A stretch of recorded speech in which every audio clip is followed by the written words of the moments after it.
Olá, boa tarde. A Constituição Federal reconhece a saúde como direito fundamental. Nesse período de pandemia, além do atendimento de pacientes pelos hospitais públicos, as vacinas chegaram à população também por meio do SUS, o Sistema Único de Saúde. No Dia da Constituição, vamos falar sobre a importância da lei maior de um país para garantir os direitos sociais e a democracia. Esse é apenas um dos destaques do dia, vamos aos demais. Ministra Carmen Lúcia do Supremo Tribunal Federal autoriza a abertura de inquérito para investigar o ministro da Educação, Milton Ribeiro. Superior Tribunal de Justiça mantém prisão de ex-vereador do Rio acusado de ordenar homicídio. E ainda, Conselho Nacional de Justiça aprova a alteração de resolução que prevê mudanças na gestão de precatórios no Judiciário.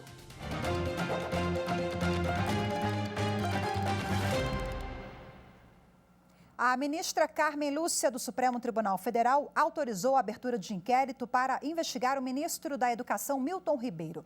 O objetivo é apurar suspeitas de que pastores direcionavam a liberação de verbas públicas.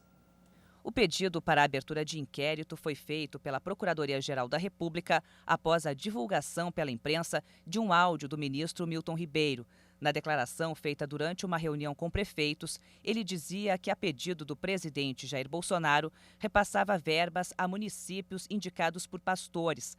A ministra também remeteu à Procuradoria-Geral da República 3 notícias-crime apresentadas por parlamentares, pedindo a investigação do presidente no caso. Segundo a PGR, haveria um gabinete paralelo criado por pastores para tomar as decisões no Ministério da Educação e influenciar na liberação de verbas. Em troca, eles pediam propina aos prefeitos. Na decisão, a ministra determinou que a Polícia Federal ouça os depoimentos dos pastores Gilmar Santos e Arilton Moura e dos prefeitos de 5 municípios citados nas denúncias. A ministra também deu 15 dias para que o Ministério da Educação e a Controladoria Geral da União prestem esclarecimentos sobre o cronograma adotado para o repasse dos recursos. Carmen Lúcia afirmou que, diante da gravidade do quadro, a investigação deve ser imediata e profunda. O Supremo Tribunal Federal reafirmou que o imposto sobre transmissão causa mortes e de doação de bens ou direitos nas doações e heranças instituídas no exterior, esse imposto não pode ser regulamentado pelos estados e pelo Distrito Federal.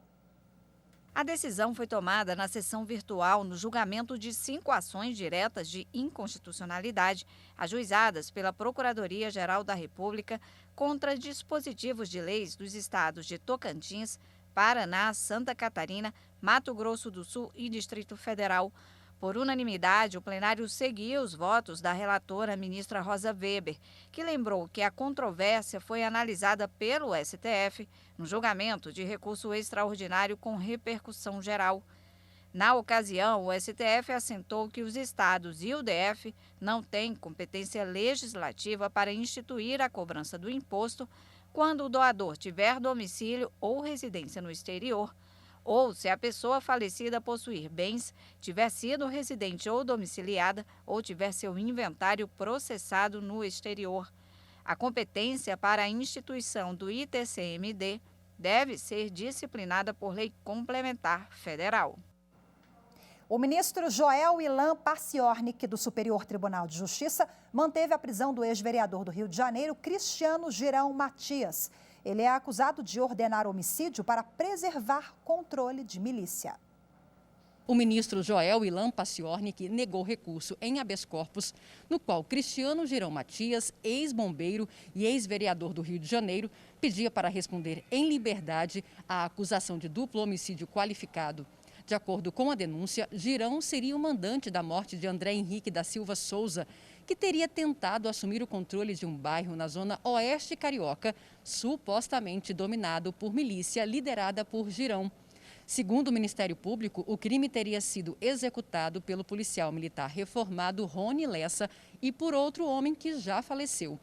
No recurso, a defesa alegou, entre outras coisas, que a prisão preventiva foi baseada apenas no inquérito policial e a conduta do réu não teria sido individualizada na acusação. O relator ministro Joel Ilan Paciornik afirmou que os argumentos para a decretação da custódia cautelar são idôneos, pois o juízo de primeiro grau, com base em testemunhos, concluiu que os envolvidos são pessoas altamente ousadas e capazes de repetir ações semelhantes para a manutenção de seu poder. Da mesma forma, o ministro registrou que o Tribunal de Justiça do Rio de Janeiro manteve a custódia para a garantia da ordem pública, considerando que as circunstâncias descritas nos autos demonstraram a gravidade concreta da conduta e indícios de elevada periculosidade do acusado. O Ministério Público e a Polícia Federal investigam um esquema de desvio de recursos federais destinados à merenda escolar em municípios do Maranhão. Segundo a apuração, as fraudes ocorreram há 10 anos.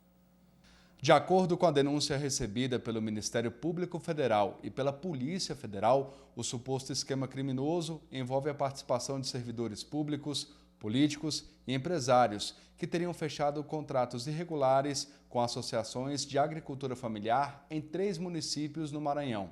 As fraudes estariam acontecendo desde 2012 e envolvem um pouco mais de 3,5 milhões de reais do Programa Nacional de Alimentação Escolar, o PNAE. Ao todo foram cumpridos 18 mandados de busca e apreensão, além de 13 mandados de intimação. Os investigados poderão responder pelos crimes de fraude à licitação, desvio de recursos públicos, lavagem de dinheiro, associação criminosa, peculato e corrupção ativa. Uma empresa de São Luís, no Maranhão, foi condenada a ressarcir um agente comercial por danos em moto roubada enquanto ele trabalhava. O agente comercial recorreu à Justiça do Trabalho pedindo indenização por danos materiais após ter a moto roubada durante um assalto enquanto trabalhava. De acordo com o profissional, a empresa pagava aluguéis ao empregado pelo uso do veículo.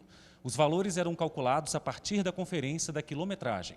Ao julgar o caso, o Tribunal Regional do Trabalho da 16ª Região, no Maranhão, considerou inválida a cláusula do contrato de aluguel que transferia ao empregado a obrigação de contratação de seguro e a responsabilidade civil e criminal por danos pessoais ou materiais decorrentes do uso da moto.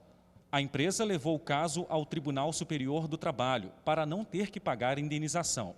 Porém, o relator do recurso, o ministro Breno Medeiros, considerou que é de responsabilidade civil do empregador os danos decorrentes de roubo de veículo próprio do empregado, alugado à empresa com cláusula relativa à contratação de seguro. Dessa forma, a quinta turma concluiu, então, ser inviável o conhecimento do recurso da empresa, que buscava se isentar do pagamento dos danos decorrentes do roubo da motocicleta do agente comercial. Veja a seguir, no Dia da Constituição, vamos falar sobre os direitos ligados à saúde. As informações daqui a pouquinho, voltamos já. Em comemoração aos 20 anos da TV Justiça, é muito importante ressaltar o excelente e precioso serviço que ela vem prestando a todo cidadão brasileiro. Aqui na TV Justiça, você consegue ter acesso a todas as questões do judiciário, com uma linguagem simples, tranquila e de fácil entendimento. Ela é muito importante para todo cidadão brasileiro, porque assim você consegue se manter informado de tudo o que acontece e que te atinge.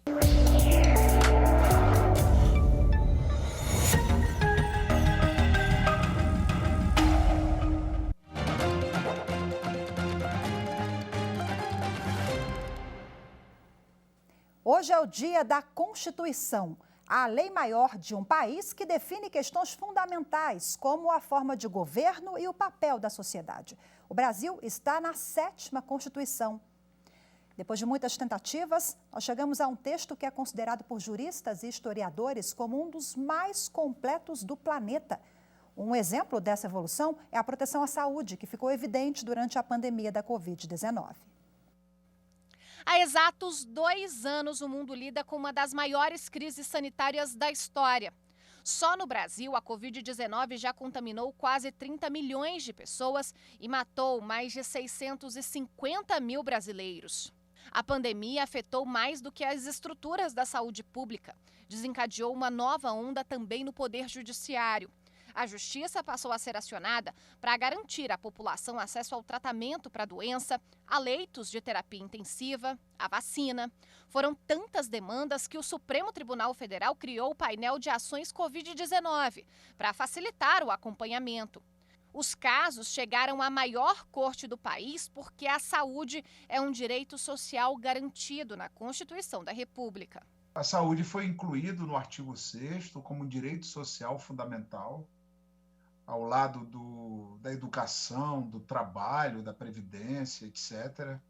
O artigo 6º, que trata dos direitos sociais, está inserido no título 2º, que trata dos direitos e garantias fundamentais. A Constituição de 1988 é considerada por juristas e historiadores como uma das mais completas que o país já teve.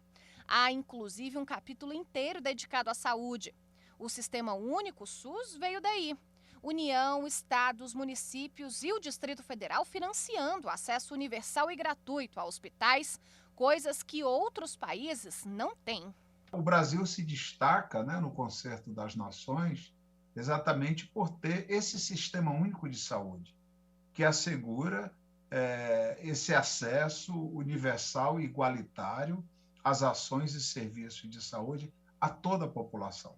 Mas nem sempre foi assim.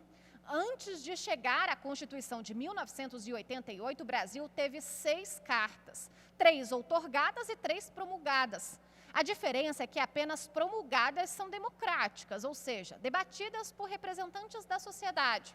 A Constituição é a lei maior do país. Por isso, é possível dizer que quanto mais duradoura e voltada para a sociedade for a Constituição, mais forte é aquela democracia.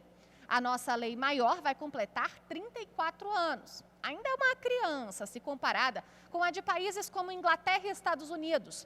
Mas a abrangência social merece destaque e rendeu a ela o apelido de Constituição Cidadã. E para falar mais sobre a nossa Constituição Cidadã, sobre essa data, o Dia da Constituição, eu converso agora com o advogado e professor da Universidade Federal Fluminense, a UF, Dr. Cláudio Pereira de Souza Neto. Seja muito bem-vindo, professor. Boa tarde. Obrigado. Boa tarde. Bom, vamos começar falando sobre saúde, o gancho da nossa reportagem. Não tem como a gente falar sobre dignidade da pessoa humana, sobre concretização de direitos, sem falar sobre o acesso universal à saúde. O SUS ele foi concebido a partir da ideia da nossa Constituição Cidadã. Eu queria que o senhor falasse um pouquinho sobre a importância. É fundamental. A Constituição de 88, ela estabeleceu 2 princípios fundamentais na área da saúde, que é o princípio da universalidade do atendimento e o princípio da integralidade do atendimento. De acordo com o princípio da universalidade, todo brasileiro tem direito à saúde. E essa afirmação não é irrelevante, porque até a Constituição de 88 não era essa regra. Apenas quem tinha carteira assinada, apenas quem tinha vínculo formal de emprego, tinha acesso ao sistema previdenciário e também ao sistema de saúde. A Constituição de 88 estabelece a regra da universalidade, fundamental. E o segundo princípio é o princípio da integralidade. O poder público provê ao cidadão medidas de caráter preventivo, como é o caso, por exemplo, das campanhas de vacinação, mas também medidas de caráter curativo. Se alguém fica doente, tem acesso ao tratamento na rede pública, e isso é da máxima importância. O sistema brasileiro é um sistema muito importante, e se a Constituição de 88 se chama Constituição de Cidadã, isso se deve, em grande parte, à forma como concebe e organiza a área da saúde. E o legislador dedicou um capítulo específico à saúde, e nós tivemos nos últimos 2 anos, em virtude da pandemia, eu acho que vários exemplos em torno da efetividade desses direitos todos elencados lá no capítulo saúde, doutor Cláudio? Tivemos, o Supremo Tribunal Federal vem exercendo um papel absolutamente decisivo na preservação do direito à saúde. E isso pode ser dito especialmente no que se refere à atuação do Supremo durante a pandemia da Covid-19. O Supremo Tribunal Federal, por exemplo, reconheceu a estados e municípios o direito de estabelecer políticas tendentes à proteção da saúde, ainda quando essas políticas não fossem chanceladas, apoiadas pelo governo federal. Então, se hoje o Brasil tem um percentual de vacinação da sua população, que é um percentual muito significativo, isso se deve, em grande parte, à forma como o Supremo Tribunal Federal tratou da matéria. Falamos sobre saúde agora no Dia da Constituição, que faz referência justamente àquela que foi a primeira outorgada no país em 1824, mas vamos ampliar um pouquinho e voltar para nossa Constituição vigente, a de 88. Ela versa sobre saúde, educação, direitos e garantias fundamentais das crianças, dos idosos, da população em geral. Queria uma reflexão do senhor sobre essa carta que é considerada por muitos juristas como uma das mais completas do planeta, né? Isso se deveu, em grande parte, ao processo de elaboração da Constituição. A Constituição de 88, diferente do que aconteceu com outras constituições anteriores, ela não resultou de um projeto sistemático elaborado por uma comissão de notáveis. Ela foi elaborada diretamente pela Constituinte. Formaram-se durante a Constituinte diversas comissões setoriais, cada qual elaborou um conjunto de artigos que deveriam depois constar do texto constitucional. Então, essa forma de elaboração da Constituição durante o processo constituinte, em parte explica esse caráter mais analítico e essa extensão da Constituição Federal de 88. Isso é um aspecto positivo, há também seus críticos, mas eu quero chamar a atenção para o fato de que a Constituição, além de tratar de todos esses detalhes, ser também uma Constituição que trata muito bem de alguns princípios centrais, basilares do Estado Democrático de Direito. Esse é um ponto muito importante. A Constituição tem um sistema de direitos fundamentais, a Constituição prevê um conjunto de instituições voltadas à defesa da democracia. Portanto, ela é extensa, ela é analítica, mas também trata muito bem daquilo que é mais importante. E falando em mais importante, para a gente finalizar aqui a entrevista, em ano eleitoral, qual é a reflexão que o senhor faz sobre a nossa Constituição vigente, essa ampliação de direitos e de voz também à sociedade, o direito ao voto, a participação de entidades de classe e do povo, né, em processos como até a apresentação de uma ação popular, enfim, tem vários elementos. Mas em ano de eleição, esse ano tão importante, né, falando em democracia, em eleição e Constituição, uma última reflexão do senhor.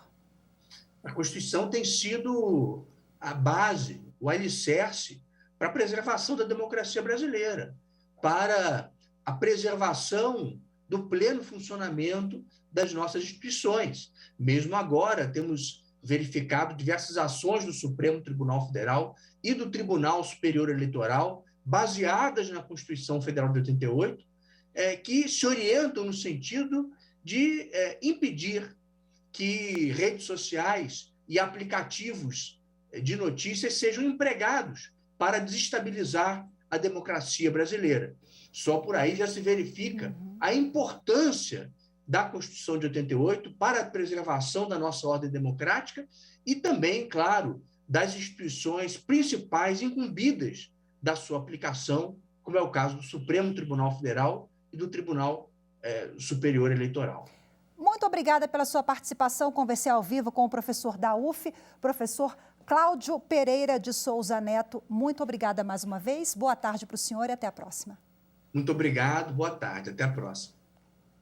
Você vai ver a seguir no próximo bloco. Taxa Selic será utilizada como índice de correção de precatórios. Os detalhes, daqui a pouco, voltamos já já. Estamos comemorando 20 anos de TV Justiça, 20 anos de informação e programas cristalinos que visam trazer para a sociedade informações sobre o seu direito de forma clara e objetiva. TV Justiça que venham mais 20 anos, porque nossa sociedade precisa de vocês.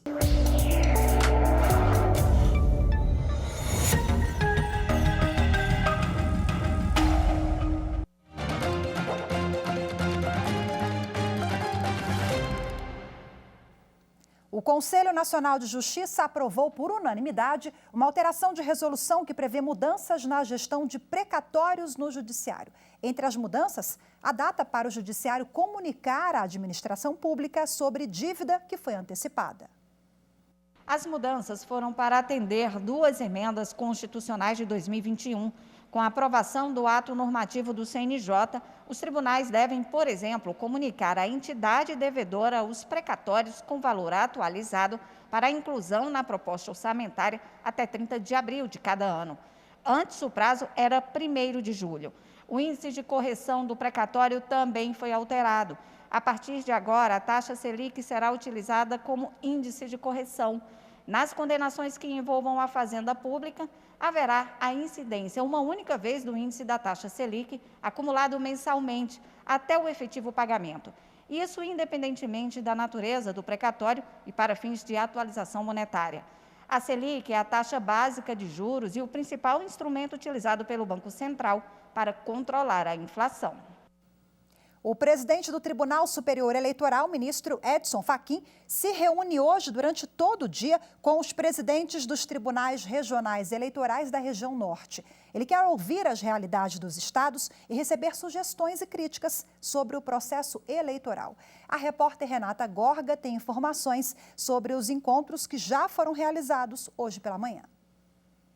Entre os pontos discutidos na reunião estão o enfrentamento à desinformação, a proteção à integridade dos mesários e dos servidores da Justiça Eleitoral, bem como ações de conscientização sobre a participação feminina na política e o combate à violência política de gênero. O ministro Fachin também falou sobre a importância de os partidos políticos participarem mais ativamente das ações de fiscalização do processo eleitoral. Entre elas, a auditoria dos sistemas eleitorais durante a cerimônia de preparação das urnas. Neste ano, de 3% a 6% das urnas eletrônicas serão fiscalizadas, ou seja, auditadas aleatoriamente. Antes, eram até 3% dos equipamentos. Esta reunião faz parte de uma série de outras que devem acontecer ainda durante essa gestão entre o ministro Fachin e presidentes dos TRS. E o Tribunal Superior Eleitoral divulgou hoje o balanço da ação da Semana do Jovem Eleitor, realizada entre os dias 14 e 18 de março. Quase 100 mil novos títulos de jovens brasileiros de 15 a 18 anos foram emitidos nesse período. 52 mil pedidos foram de mulheres. Os estados mais engajados na campanha foram São Paulo, Minas Gerais e Bahia. Fora do país, 30 jovens se alistaram para votar no exterior. No ano em que a TV Justiça completa 20 anos, toda sexta-feira o Jornal da Justiça vai trazer o depoimento de pessoas que participaram da nossa programação, que nos ajudaram a levar conhecimento a você, nosso telespectador. Bom, a gente começa com o promotor de Justiça e professor Renê Souza, que já participou com a gente aqui do Jornal da Justiça.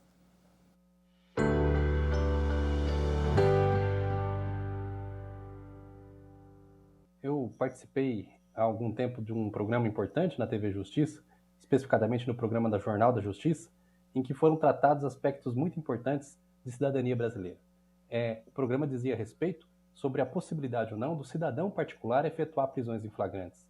Essa é uma temática muito importante, porque a possibilidade do cidadão efetuar prisão em flagrante é uma manifestação clara de autodefesa daqueles que se veem diante da prática de uma infração penal.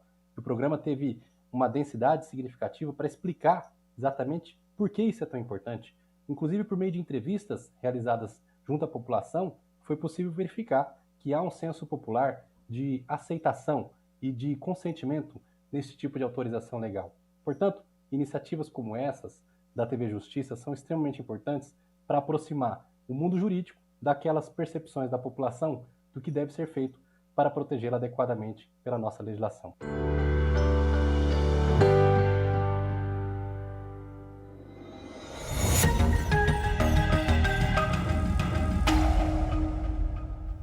O Jornal da Justiça de hoje fica por aqui. Muito obrigada pela sua companhia. Uma ótima tarde, excelente fim de semana. Agora você fica com imagens da Praça dos Três Poderes, imagens de Lázaro Filho e Kleber Leite. Muito obrigada pela companhia. Até segunda. Tchau, tchau.